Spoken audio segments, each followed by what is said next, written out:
So hello everyone, आज हम बात करते हैं मेल रिप्रोडक्टिव सिस्टम यानी कि नर जनन तंत्र के बारे में। नर जनन तंत्र में सबसे पहले जो प्राइमरी सेक्स ऑर्गन होता है वो होता है टेस्टिस यानी वृषण।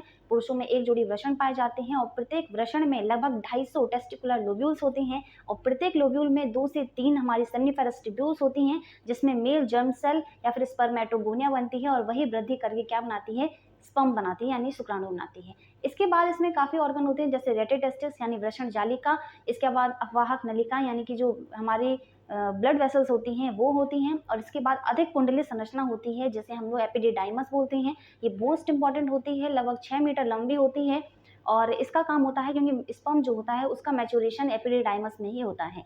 ओके, इसके बाद एक बहुत लंबी हमारी नलिका होती है जो कि हमारी शुक्रवाहिनी यानी वास डिफरेंस होती है। शुक्राशय यानी कि सेमिनल वेसिकल में खुलती है। सेमिनल वेसिकल में एक चिपचिपा गाढ़ा द्रव्य होता है या फिर प्लाज्मा होता है और प्लाज्मा के साथ ही जो स्पर्म है वो मिल करके इजैकुलेटरी डक्ट यानी कि एक डक्ट में आ जाता है। इसके बाद इसी डक्ट में सीमन का निर्माण होता है और ये हमारा मूत्र मार्ग यानी कि हमारा यूरिथ्रा में खुलता है। यूरिथ्रा के बाद सीशन यानी कि पीनस के थ्रू होता हुआ ये जनन छिद्र में ही खुलता है और इस प्रकार से जो स्पर्म है वो बाहर निकल जाता है। इसके अलावा भी कुछ ग्लैंड्स होती हैं जैसे हमारी प्रोस्टेट ग्लैंड और कॉपर्स या फिर बल्बो यूरिथ्रल ग्लैंड।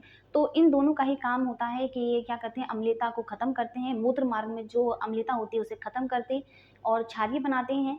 ठीक है, और इसके साथ ही ये स्पर्म को क्या करते हैं और एनर्जी देते हैं ताकि वो आसानी से फीमेल बॉडी में एंटर कर सके।